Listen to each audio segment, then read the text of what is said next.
너 같은 게 감히 우리 아버지 유산을 차지해. 도대체 무슨 수작을 부린 거야? 당신 아버지가 직접 내린 결정이 난 아무것도 훔친 적 없어. 이 같은 년아, 내가 우리 가족을 우습게 봤어? 어디서 주워 먹고 자란 내가 감히 우리 피를 더럽혀? 더럽혀? 당신들이야말로 아버지를 돈으로만 본 거 아니야? 아니, 인연이. 그래, 잘 들어. 내가 아무리 아버지한테 붙어서 온갖 착한 척 다 해도 결국 넌 거지 새끼야. 내 출신이 어디라고? 보육원 쓰레기 주제에. 그래, 난 보육원에서 자랐어. 하지만 적어도 당신들처럼 부모를 이용해서 돈만 밝히진 않아. 이 싸움 내가 감당할 수 있을 것 같아? 법이고 뭐고 다 끌어와서 내가 가진 거 하나도 못 남기게 만들 거야. 두고 봐. 끝까지 해봐. 난 도망가지 않아. 세상은 강한 자에게만 기회를 줍니다. 저는 보육원에서 자랐고 항상 약한 쪽이었죠. 그런데 한 남자가 제 인생을 바꿔놓았습니다. 하지만 그는 세상을 떠났고 저는 그의 유산을 둘러싼 전쟁 속에 갇혔습니다. 젊은 여자가 재벌 회장의 유산을 차지했다라는 기사가 쏟아졌고 저는 하루아침에 세상에 비난을 받는 사람이 되었죠. 그의 가족들은 저를 끌어내리려 했고 저는 끝까지 싸워야만 했습니다. 과연 저는 이 싸움에서 살아남을 수 있을까요? 그리고 그의 마지막 뜻을 지킬 수 있을까요? 여러분이라면 어떻게 하시겠어요? 내가 언제 어디서 태어났는지는 몰라. 출생 신고가 제대로 되어 있지 않았고 내가 기억을 더듬어 봐도 보육원에서의 기억밖에 없어.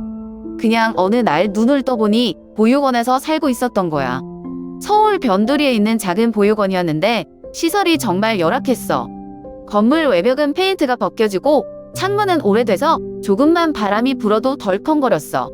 겨울이 되면 바닥은 얼음장처럼 차가웠고 여름이면 방 안이 찜통처럼 더웠어. 이곳에서 함께 자란 아이들은 많았어. 하지만 우리가 서로 의지하면서 가족처럼 지냈냐고 하면 전혀 그렇지 않았어. 오히려 경쟁하고 서로 밟고 올라가려고 했지. 약한 아이는 자연스럽게 괴롭힘을 당할 수밖에 없었고 난 항상 그 약한 쪽에 속해서 보육원의 하루는 단순했어.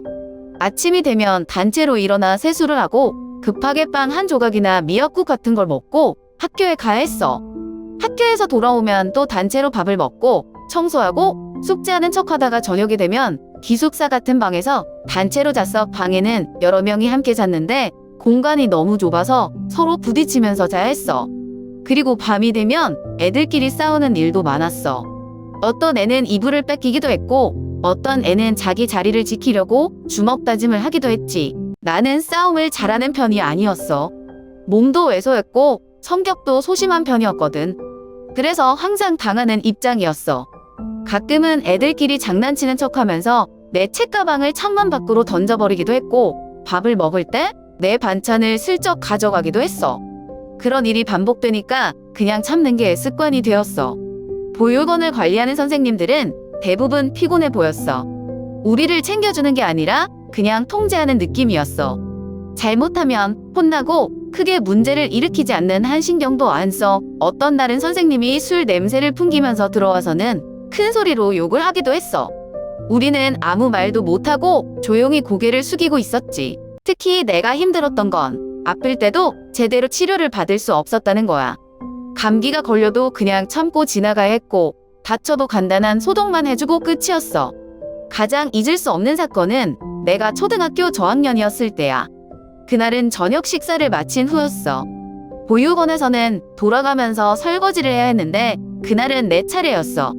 설거지를 하던 중에 실수로 접시 하나를 깨뜨렸어. 순간 방 안이 조용해졌어. 그리고 몇 초 뒤 나보다 나이가 많은 형들이 나를 째려봤어. 야, 너 이거 일부러 그런 거야? 설거지도 제대로 못하냐? 난 당황해서 아무 말도 못했어. 그러자 그중 한 명이 나를 구석으로 몰아붙이던 갑자기 뜨거운 국이 담긴 냄비를 내 파 위로 확 부어버렸어. 너무 뜨거워서 바로 바닥에 주저앉았어. 살갗이 타들어가는 느낌이었고 참을 수 없는 통증이 몰려왔어.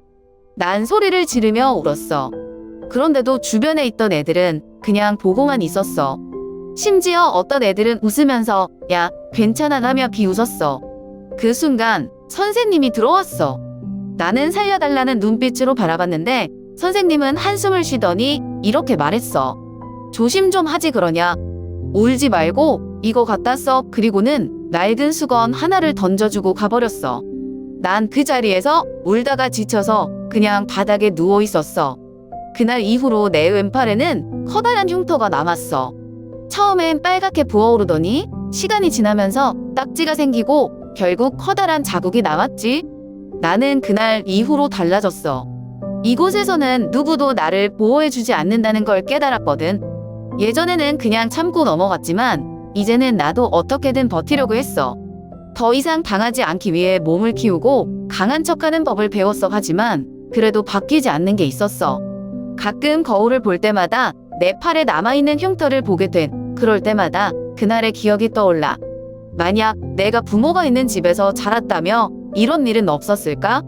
따뜻한 집에서 가족과 함께 지낸다면 나는 지금과 전혀 다른 사람이 되었을까? 그런 생각을 해도 소용없다는 걸 알라. 이제 와서 과거를 바꿀 수도 없고 내 인생은 결국 내가 살아가야 하니까. 하지만 한 가지 확실한 건 있어. 나는 이곳에서 벗어나고 싶었고 반드시 내 힘으로 살아남아야 한다는 거야. 나는 항상 혼자였어. 보육원에서 자라면서 친구라고 부를 만한 사람이 한 명도 없었어. 사실 처음부터 친구를 만들 생각도 안 했던 것 같아. 보육원에서는 누군가에게 마음을 주는 게 오히려 위험한 일이었거든. 친해졌다가 이용당하는 경우도 많았고 어차피 오래 같이 있을 수 있는 것도 아니었으니까. 그래서 나는 그냥 혼자 있는 게 편했어.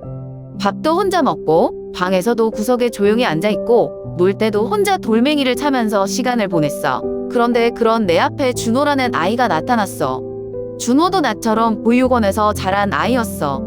하지만 그는 나와는 좀 달랐어. 우선 말이 거의 없었고 다른 애들이 떠들고 장난칠 때도 구석에서 조용히 책을 읽고 있거나 멍하니 창밖을 바라보곤 했어.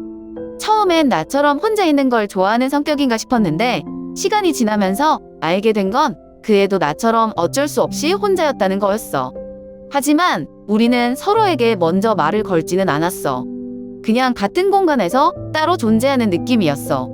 보육원에서는 조용히 지내는 게 가장 좋은 생존법이었으니까 그렇게 서로에게 무관심하게 지내던 어느 날이었어. 보육원에서 밭일을 돕는 날이었는데 그날따라 유난히 날이 더웠어. 아이들은 잡초를 뽑으면서도 계속 불평했고 선생님들은 그런 우리를 보고 한숨을 쉬고 있었어. 나도 땀을 뻘뻘 흘리면서 일하고 있었는데 갑자기 누군가가 내 등을 세게 밀었어. 중심을 잃고 앞으로 넘어졌고 그대로 진흙탕에 처박혀서 얼굴이며 옷이며 온몸이 흙범벅이 됐어. 순간 주변에서 웃음소리가 터져 나왔어. 야, 너 완전 돼지 같아. 진흙 목욕 제대로 했네. 애들은 비웃었고 나는 그냥 바닥에 주저앉아 있었어. 손으로 얼굴에 묻은 진흙을 닦아내면 써도 아무 말도 하지 않았어. 뭘 어떻게 해야 할지 모르겠더라고. 화를 낸다고 해서 뭐가 달라질 것도 아니었고 어차피 이런 일은 한두 번이 아니었으니까 그냥 시간이 지나면 다들 잊어버리겠지 하고 생각하고 있었어. 그때였어. 갑자기 내 앞에 손이 하나 나타났어. 일어나. 조용한 목소리였어. 고개를 들어보니 준호였어. 그는 아무 말 없이 나를 잡아 끌어올렸어. 그러고는 내 옷에 묻은 흙을 툭툭 털어주면서 작게 속삭였어. 괜찮아. 나는 대답 대신 조용히 고개만 끄덕였어. 그런데 그 순간 준호가 갑자기 나를 밀었던 애에게 다가갔더니 아무런 말도 없이 그 애를 세게 밀어버렸어. 퍽. 그 애도 나처럼 진흙탕으로 넘어졌어. 이번엔 주위가 조용해졌어. 애들은 깜짝 놀란 표정이었고 진흙탕에 빠진 애는 얼굴이 시뻘게 져서 준호를 노려보고 있었어. 하지만 준호는 그 애를 가만히 내려다보면서 단 한마디만 했어. 이제 기분 알겠냐? 그리고 나를 다시 쳐다보면서 말했어. 가자. 나는 무슨 일이 일어났는지도 모른 채 멍한 상태로 준호를 따라갔어. 그날 이후 우리는 자연스럽게 같이 다니게 되었어. 준호는 여전히 말이 많지 않았어. 우리는 길게 대화를 나누기도 않았고 서로 깊은 이야기를 하지도 않았어. 하지만 그런 건 중요하지 않았어. 같이 밥을 먹고 같은 자리에 앉고 같은 길을 걷고 같은 공간에 있다는 것만으로도 충분했어.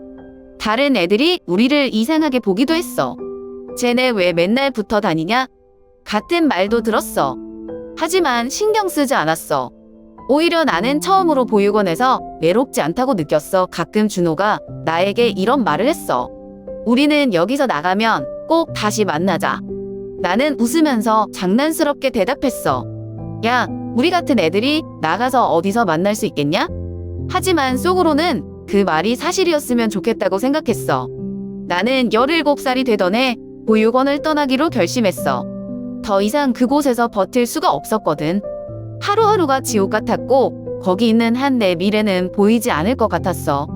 그래, 사실 미래라는 게 있긴 했을까 싶어. 학교를 졸업하면 어디 공장에서 일하게 되거나 시설을 나온 후 어디로 가야 할지 모른 채 떠돌게 되는 게 보육원 출신 애들의 현실이었으니까. 나는 그런 삶을 살고 싶지 않았어. 준호도 나와 같은 생각이었어. 우리 둘은 이미 오래전부터 이런 이야기를 나누고 했어. 우리가 여기서 나가면 뭐 할 수 있을까? 서울에 가면 우리 같은 애들도 일할 데가 있을까? 처음엔 그냥 막연한 이야기였는데 어느 순간부터 우리는 진짜로 탈출을 계획하고 있었어. 사실 계획이라기보단 그냥 도망치는 거였지. 어디로 가야 할지, 뭘 해야 할지 아무것도 정하지 못한 채 그날 밤 비가 오고 있었어.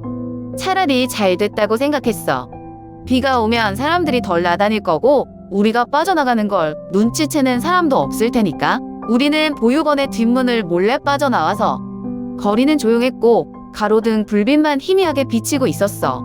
후다닥 뛰어나와서 몇 블록을 지나쳤을 때야 비로소 실감이 났어. 우리가 진짜로 나왔구나. 하지만 나와서 보니 그 다음이 문제였어. 갈 곳이 없었어. 돈도 없었고 믿을 만한 어른도 없었고 그냥 막연히 서울에 가면 뭔가 방법이 있겠지라고 생각했던 게 전부였거든. 우리는 버스를 탈 돈조차 없어서 그냥 터벅터벅 도로를 따라 걸었어. 한참을 걷다가 지쳐서 공원 벤치에 주저앉았어. 배는 고파쓰고 몸은 비에 젖어서 추웠어. 하지만 다시 돌아갈 수는 없었어. 그렇게 서울에 도착했어. 하지만 서울이라고 해서 우리 같은 애들에게 기회가 있는 건 아니었어. 높은 빌딩들, 바쁘게 걸어가는 사람들, 화려한 간판들. 하지만 그 모든 게 우리와는 상관없는 세상이었어. 우리는 그저 길거리를 떠도는 떠돌이일 뿐이었어. 노숙자들 사이에 끼어서 자야 했고 며칠 동안 굶기도 했어. 편의점 앞에서 남은 음식 냄새를 맡으며 서 있던 적도 있었고 사람들이 버린 삼각김밥을 몰래 주워 먹은 적도 있었어. 그러다가 우연히 들은 이야기가 있었어. 어떤 사람이 공원에서 주일마다 교회에서 무료로 밥을 준대라고 말하는 걸 들었어. 그 말이 머릿속에서 떠나지 않았어. 배고픔이 너무 힘들었거든. 그래서 그 다음 일요일 우리는 그 교회로 갔어. 일부러 눈에 띄지 않게 구석에 앉았어. 사람들이 예배를 드리는 동안 우리는 조용히 앉아서 기다렸어. 그리고 예배가 끝나자마자 사람들 사이에 섞여서 밥을 받았어. 나는 너무 배가 고파서 그릇을 받자마자 허겁지겁 먹기 시작했어. 밥을 씻는다는 느낌도 없이 그냥 삼키고 있었어. 그런데 먹다가 문득 주변을 보니까 사람들이 이상하다는 듯이 나를 쳐다보고 있었어. 내가 너무 급하게 먹어서 그런가 봐. 순간 창피해서 고개를 숙였는데 그때 한 중년 남성이 다가왔어. 배가 많이 고팠구나. 나는 아무 말도 하지 않았어. 그냥 밥만 계속 먹었어. 그 사람은 내 앞에 앉아서 조용히 나를 바라봤어. 집이 없는 거니? 나는 대답하지 않았어. 하지만 그는 이미 모든 걸 알고 있다는 표정이었어. 그의 눈빛이 너무 따뜻해서 갑자기 눈물이 날 것 같았어. 그래서 더더욱 아무 말도 할 수 없었어. 목사님은 우리에게 많은 걸 묻지 않았어. 그냥 조용히 우리를 바라보더니 일단 따뜻한 곳에서 쉬자라고 말씀하셨어. 그리고 우리를 교회 숙소로 데려가셨어. 그곳은 작은 방이었지만 우리에게는 꿈에도 그리던 공간이었어. 바람을 막아줄 벽이 있고 따뜻한 이불이 있고 배고프면 먹을 수 있는 밥이 있었어. 그것만으로도 충분했어. 하지만 준호는 이미 몸이 많이 상한 상태여서 그동안 제대로 먹지도 못했고 거리에서 자면서 감기에 걸렸던 게 악화된 거였어. 열이 심하게 오르고 기침을 계속했어. 결국 목사님은 준호를 병원으로 데려갔어. 우리는 돈이 없었는데 목사님이 치료비를 다 내주셨어. 나는 그 병원 대기실에서 한참을 앉아 있었어. 계속 이게 꿈인가? 싶었어. 길에서 쓰러져도 아무도 신경 써주지 않던 우리가 이렇게 누군가의 도움을 받고 있다는 게 믿기지 않았어. 준호는 병원에서 며칠 동안 치료를 받았고 나는 그동안 교회에서 허드렛 일을 도왔어. 청소를 하거나 식당에서 설거지를 하거나 마당에서 낙엽을 쓸거나 뭐든 시키는 대로 했어. 나는 몸을 움직이는 게 오히려 좋았어. 생각할 틈이 없었거든. 지금까지 내 삶이 너무 버거웠기 때문에 잠시라도 정신없이 지내고 싶었어. 준호가 퇴원하고 나서도 우리는 계속 교회에서 지냈어. 하지만 오래 신세질 수는 없었어. 그래서 나는 돈을 벌기 시작했어. 시장에서 물건 나르는 일도 하고 새벽에는 신문 배달도 했어. 낮에는 편의점 알바를 했고 저녁에는 식당에서 접시를 닦았어. 그렇게 하루하루를 버텼어. 솔직히 힘들었지만 적어도 거리에 나앉지는 않았잖아. 그것만으로도 감사해야 한다고 스스로를 다독였어. 그렇게 1년이 흘렀어. 나는 조금 더 안정적인 직업을 찾았고 월세방을 구할 정도는 됐어. 이제는 교회를 떠날 때가 된 것 같았어. 목사님도 이제 너 스스로 해볼 때가 됐다며 응원해 주셔서. 준호는 나보다 먼저 떠났어. 우리는 서로 연락처를 주고받았지만 솔직히 그때 알았어. 아마 다시 만나기는 어려울 거라는 걸. 보육원에서 함께 도망쳤던 친구였지만 이제는 각자 살아가야 할 때였어. 나는 월세방을 얻고 혼자 살아가기 시작했어. 처음엔 막막했어. 보육원에서도 거리에서도 교회에서도 항상 누군가와 함께 있었는데 이제는 정말 나 혼자였거든. 하지만 혼자인 게 익숙해질 때쯤 한 남자를 만났어. 그 사람은 내 과거를 알면서도 나를 있는 그대로 받아줬어. 처음에는 경계했어. 이 사람이 정말 괜찮은 사람일까? 내가 보육원 출신이라는 걸 알고도 계속 나랑 함께 할까? 하지만 그는 한 번도 내 과거를 문제 삼지 않았어. 오히려 너 정말 열심히 살았구나라고 말해줬어. 그 한마디에 눈물이 나올 뻔했어. 난 한 번도 누군가에게 인정받아 본 적이 없었거든. 우리는 결혼했고 아이가 태어났어. 작은 가정이었지만 나에게는 세상에서 가장 소중한 곳이었어. 나는 이제 진짜 가족이 생긴 것 같았어. 이제야 내 인생이 조금은 평범해질 수 있을 거라고 생각했어. 하지만 인생은 그렇게 쉽게 나를 놓아주지 않았어. 그날 내 세상이 무너졌어. 남편이 교통사고로 세상을 떠났다는 전화를 받았을 때 나는 순간 숨을 쉴 수도 없었어. 핸드폰을 손에 쥔 채로 멍하니 서 있었어. 주변 소리는 다 멀어지고 눈앞이 흐려져서 그저 이게 꿈이면 좋겠다는 생각만 계속 들었어. 그런데 꿈이 아니었어. 나는 병원으로 달려갔어. 하지만 이미 늦었어. 차가운 침대 위에 누워있는 남편을 보는 순간 온몸에서 힘이 빠졌어. 손을 뻗어 그의 얼굴을 만져봤는데 익숙한 온기가 없었어. 그때서야 실감이 났어. 정말로 떠나버렸구나. 이제 다시는 그를 볼 수 없겠구나. 울고 싶은데 눈물조차 나오지 않았어. 너무 충격이 커서 그랬나 봐. 장례식장에서 많은 사람들이 와서 위로했어. 힘내세요. 아이 생각하면서 버텨야 해요. 다들 좋은 말을 해줬지만 나는 그 말들이 귀에 들어오지 않았어. 그냥 멍한 상태로 앉아 있었어. 시간이 멈춘 것 같았어. 남편이 없는 세상에서 나는 어떻게 살아야 하는지 감도 잡히지 않았어. 집으로 돌아왔어. 그런데 집이 너무 조용했어. 남편이 있던 자리, 함께 앉아서 이야기하던 식탁, 같이 누웠던 침대. 모든 것이 그대로인데 그 사람이 없다는 게 믿어지지 않았어. 나는 하루 종일 멍하니 창밖만 바라봤어. 밥도 먹지 않았고 아이도 제대로 보지 못했어. 그냥 가만히 있었어. 아무것도 할 수가 없었어. 그러다 어느 날 아이가 내 앞에서 울기 시작했어. 엄마, 왜 계속 울어? 왜 아무 말도 안 해? 나는 그제야 정신이 번쩍 들었어. 남편을 잃었다고 해서 나까지 무너지면 안 된다는 걸 깨달았어. 아이에게는 아직 엄마가 필요하잖아. 나는 다시 일어나야 했어. 그런데 너무 힘들었어. 아무리 애쓰려고 해도 마음이 따라주지 않았어. 살아야 한다는 걸 알면서도 도대체 어떻게 살아야 할지 몰랐어. 결국 나는 예전에 나를 도와줬던 교회를 찾아갔어. 목사님을 만나서 다시 힘을 얻고 싶었어. 그 따뜻한 눈빛, 조용히 다가와 주던 그 손길이 필요했어. 하지만 교회에 도착했을 때 나는 믿을 수 없는 말을 들었어. 목사님은 이미 몇 년 전에 세상을 떠났다고 했어. 나는 순간 숨이 막혔어. 내가 마지막으로 기대고 싶었던 분이었는데 그분마저도 떠나버리셨구나. 이제 정말 나 혼자구나. 그날 밤 나는 교회 앞 계단에 혼자 앉아 있었어. 아무도 없었어. 거리는 조용했고 바람만 불고 있었어. 나는 그냥 하늘을 올려다봤어. 그리고 처음으로 소리 내서 울었어. 정말 끝까지 나에게는 남아있는 사람이 없구나. 그때 나는 완전히 무너져 있었어. 하루하루를 어떻게 버텨야 할지 몰랐어. 아이를 위해서 살아야 한다는 걸 알면서도 마음이 따라주지 않았어. 밥을 먹어도 맛을 느끼지 못했고 밤이 되어도 잠을 잘 수 없었어. 하루 종일 멍하니 앉아 있다가 아이가 배고프다고 하면 겨우 정신을 차리고 대충 밥을 차려주는 게 전부였어. 시간이 지나도 남편을 잃은 충격에서 벗어날 수가 없었어. 그러던 어느 날이었어. 나는 우연히 한 남자를 만났어. 비 오는 날이었어. 나는 우산도 없이 길을 걷고 있었어. 솔직히 어디로 가야 할지도 몰랐어. 그냥 걷다 보면 뭔가 달라질까 싶었어. 그런데 그러다 보니 내가 어느새 남편과 함께 가던 공원 앞에 서 있었어. 그곳에서 나는 멍하니 빗속에 서 있다가 벤치에 주저앉았어.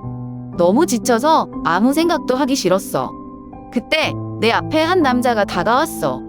나이가 많아 보였어. 백발이 성성했고 얼굴에는 깊은 주름이 있었어. 하지만 눈빛은 이상하리만큼 선명했어. 그는 내 앞에서 한참을 서 있다가 조용히 말을 걸었어. 비를 맞고 있으면 더 힘들어질 텐데.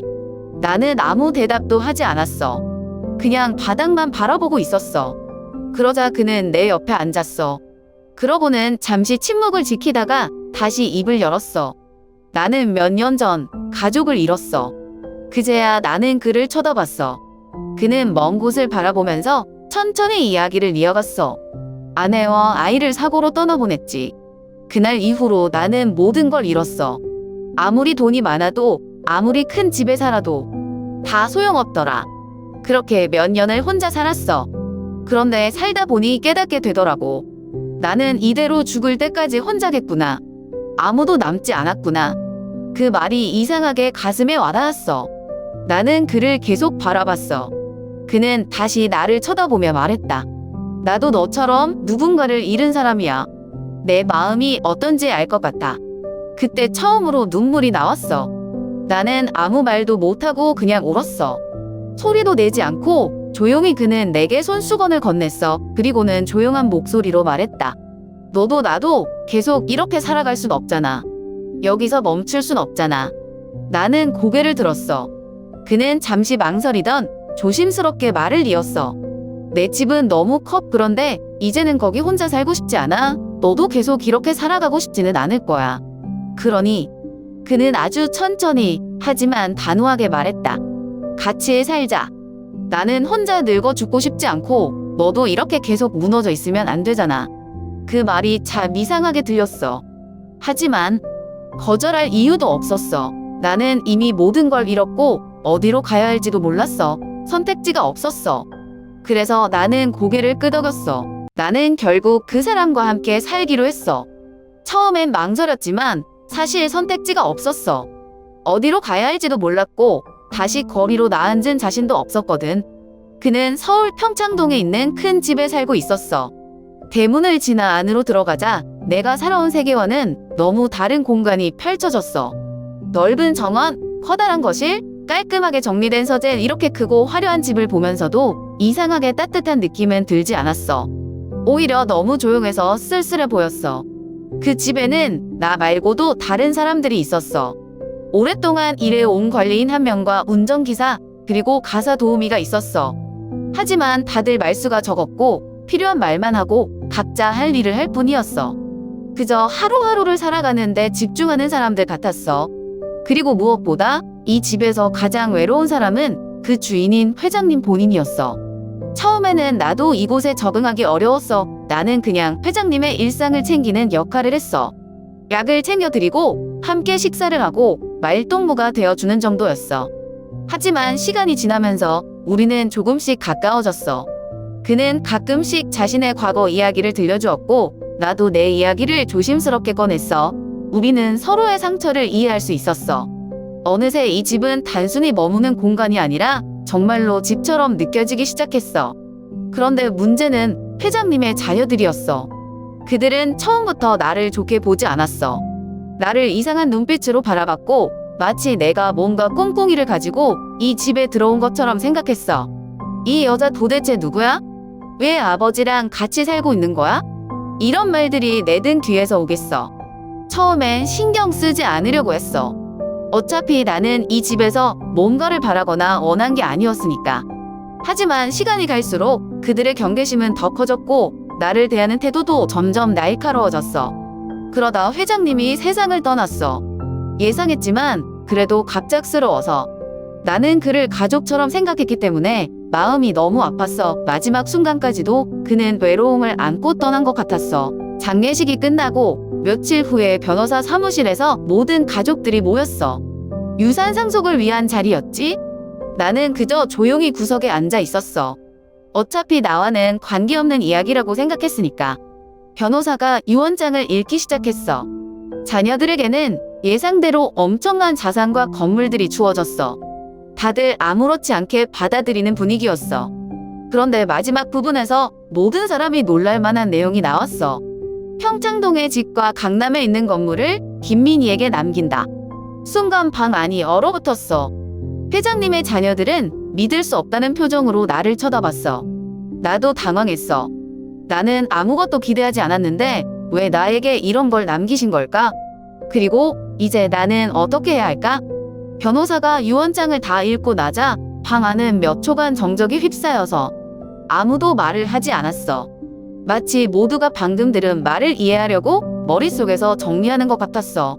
하지만 그 짧은 침묵이 끝나기가 무섭게 회장님의 큰아들 지훈이 테이블을 3개 내리쳐서 이게 무슨 말도 안 되는 소리야? 그의 목소리는 분노로 가득 차 있었어. 얼굴은 벌겋게 달아올랐고 눈빛은 날카롭게 날 향해 있었어. 옆에 앉아있던 그의 여동생 수진도 팔짱을 낀 채 비웃듯이 날 내려다봤어. 대체 우리 아버지한테 무슨 수를 쓴 거야? 설마 아무 속셈도 없이 여기 앉아있는 거라고 말할 생각은 아니겠지? 나는 입을 다물고 있었어. 예상했던 반응이었지만 이렇게까지 적대적으로 나올 줄은 몰랐어. 손을 테이블 아래에서 꼭 쥐었어. 나를 둘러싼 시선들이 날카롭게 찔러대는 것 같았어. 변호사는 침착하게 안경을 고쳤으며 말했다. 이건 고인의 마지막 뜻입니다. 만약 이 결정의 이유를 제기하고 싶다면 법적으로 대응할 수 있습니다.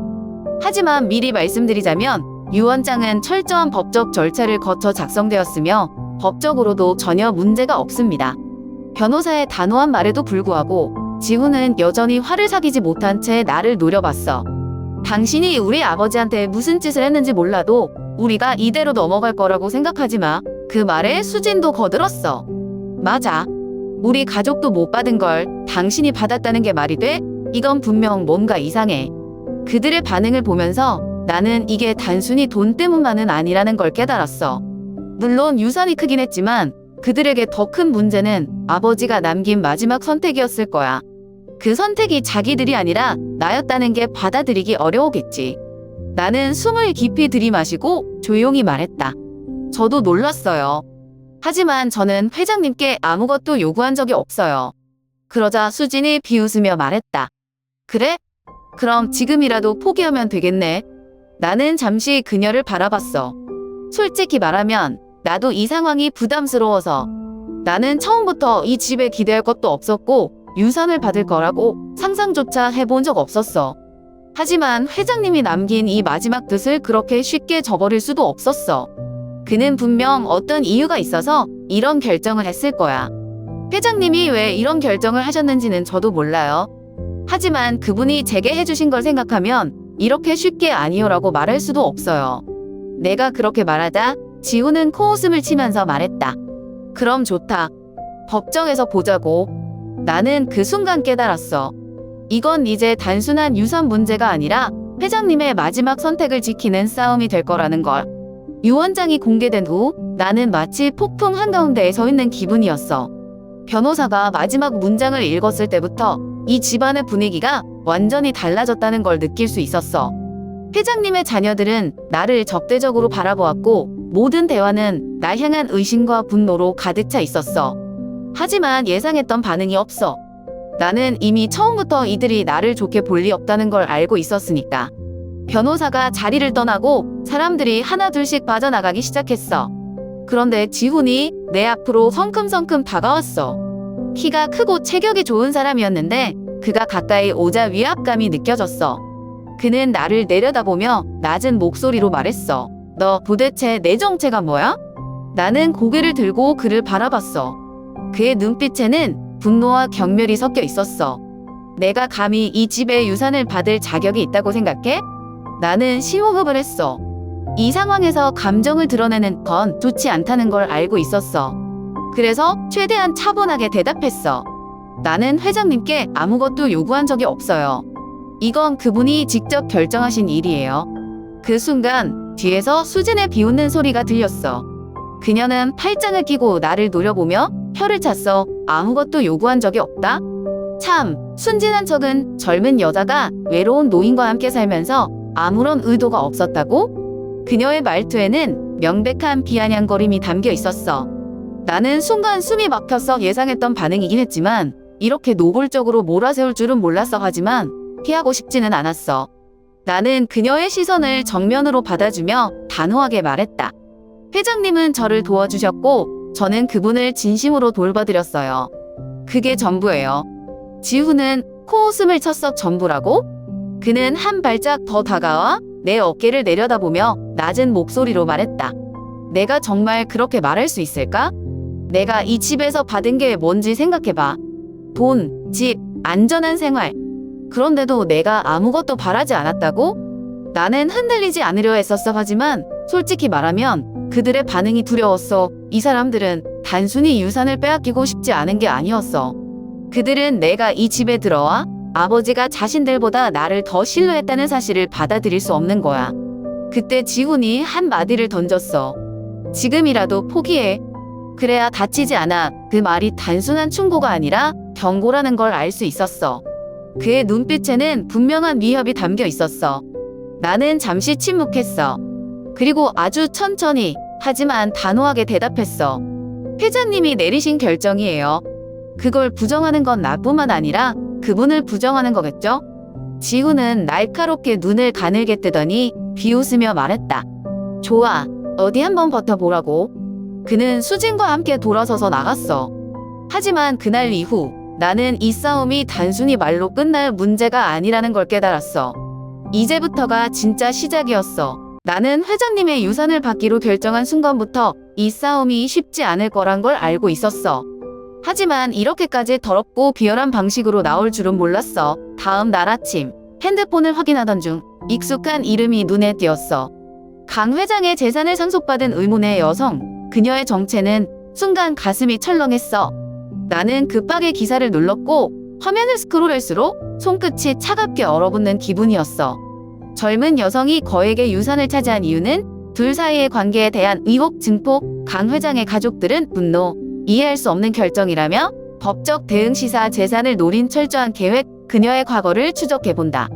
기사들은 마치 내가 회장님을 속여서 재산을 빼앗은 것처럼 몰아가고 있었어. 몇몇 기사에는 내가 보육원 출신이라는 것도 적혀 있었어. 어려운 환경에서 자란 여성, 성공을 위해 모든 수단을 동원했나? 같은 문장들을 보며 나는 손을 꼭 쥐었어.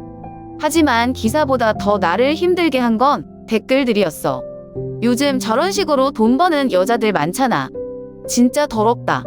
나이 많은 사람한테 붙어서 돈 뜯어내고. 불쌍한 회장님, 제대로 속았네. 아들, 딸 입장에서는 진짜 억울하겠다. 법적으로 막을 방법 없나? 한 줄 읽을 때마다 가슴이 답답해졌어. 나는 그런 사람이 아닌데, 회장님과 나는 그런 관계가 아니었는데, 하지만 세상은 내가 어떤 사람인지 알고 싶어 하지 않았어. 그저 자극적인 이야기에 휩쓸려 판단하고 조롱할 뿐이었어. 그리고 가장 두려운 생각이 들었어. 우리 아들은 이걸 보면 어떻게 생각할까? 나는 세상의 시선보다 내 아이가 받을 상처가 더 걱정됐어. 아이는 아직 어렸지만 언젠가 이 이야기들을 듣게 될 수도 있어. 친구들에게 놀림을 받을 수도 있고 사회가 그 아이를 사기꾼의 아들처럼 볼 수도 있어. 나는 그게 가장 무서웠어. 그렇게 며칠을 악몽 같은 시간을 보내다 나는 결심했어. 이렇게 당하고 있을 순 없어. 나는 직접 지훈과 수진을 만나러 갔어. 그들은 여전히 태연했어. 마치 이 모든 게 자신들과는 아무 상관없는 일인 것처럼. 지훈은 내 앞에서 다리를 꼬고 앉아 있었고 수진은 커피를 한 모금 마시며 나를 흥미롭다는 듯 쳐다봤어. 나는 그들을 바라보며 단도직입적으로 말했다. 이 기사들 당신들 집이죠? 수지는 피식 웃으며 말했다. 우리가? 아니, 우리는 아무것도 안 했어. 사람들이 궁금해하니까 기자들이 알아서 조사한 거겠지? 나는 그녀를 똑바로 바라봤어. 당신들이 대놓고 기자들에게 정보를 흘리지 않았더라도 이게 누구에게 이득이 되는지는 명확해요. 지우는 팔짱을 끼고 천천히 말했다. 우리는 그저 진실을 원할 뿐이야. 우리 아버지가 왜 그런 결정을 했는지 이해하고 싶을 뿐이고. 나는 헛웃음을 지웠어. 진실? 당신들이 원하는 건 진실이 아니라 내가 여기서 사라지는 거잖아요. 지우는 여전히 여유로운 표정을 지으며 어깨를 으쓱했어. 솔직히 말해봐. 내가 이 정도 공격을 받고도 이 싸움을 계속할 수 있을 거라고 생각해? 수진이 날카로운 목소리로 끼어들어서 너 내 아들이 있지? 순간 심장이 철렁 내려앉았어. 나는 그녀를 경계하는 눈빛으로 쳐다봤어. 우리도 아이 키우는 입장이니까 아는데 부모가 저런 기사에 휘말리면 애들도 힘들어지더라고. 학교에서 소문 돌고 친구들이 수군대고 그게 얼마나 괴로운지 알지? 나는 입술을 꽉 깨물었어. 수지는 가볍게 웃으며 서류 한 장을 내밀었어. 지금이라도 포기하면 돼. 유산 상속을 포기하면 이 모든 논란이 다 끝날 거야. 나는 서류를 내려다봤어. 그리고 아주 천천히 고개를 들었어. 난 이 돈이 필요해서 남아있는 게 아니에요. 당신들도 알잖아요. 지훈이 코웃음을 쳤어. 그럼 도대체 왜? 나는 숨을 깊이 들이마시고 단호하게 말했다. 회장님이 내린 결정을 당신들 마음대로 지울 수 없게 만들려고요. 수진이 눈살을 찌푸리며 말했다. 그럼 계속 버텨보겠다는 거야? 나는 눈을 똑바로 바라보며 대답했어. 끝까지 가볼 생각이에요. 나는 이 싸움을 혼자 감당해야 한다고 생각했어. 지훈과 수지는 날 몰아세우기 위해 모든 수단을 동원했고 언론은 그들의 편을 들어줬어. 거리에 나가면 사람들의 시선이 부담스러웠고 뉴스에 나오는 내 이름을 들을 때마다 심장이 철렁 내려앉았어. 어디를 가도 나를 의심하는 목소리가 들리는 것 같았고 심지어 편의점에서 계산을 하면서도 점원이 날 힐끗거리는 것 같았어. 익숙해질 법도 한데 매번 가슴이 답답해졌어. 그러던 어느 날 뜻밖의 사람이 나를 찾아왔어. 오랜 시간 회장님의 곁에서 일했던 관리인이었어. 그녀는 내 손을 꼭 잡고 따뜻한 눈빛으로 나를 바라봤어. 미니 씨, 저는 당신이 어떤 사람인지 알아요. 그 말 한마디에 가슴이 울컥했어. 세상은 나를 의심하고 손가락질하지만 나를 믿어주는 사람이 있다는 게 너무 감사했어. 그녀는 조용히 말을 이었어. 회장님은 당신을 정말 아꼈어요. 그분이 떠나기 전 저에게 이런 말씀을 하셨죠. 미니는 나를 사람으로 대해주는 유일한 존재였다. 돈이 아니라 나라는 사람 자체를 봐주는 사람이었다. 그 말을 듣고 나는 순간 올 것 같았어. 회장님은 내게 정말 특별한 분이었는데 나 역시 그분께 의미 있는 사람이었다는 게 처음으로 실감이 났어. 하지만 그녀만이 아니었어. 며칠 뒤 또 다른 사람이 나를 찾아왔어. 회장님의 법률 고문이었던 변호사였어.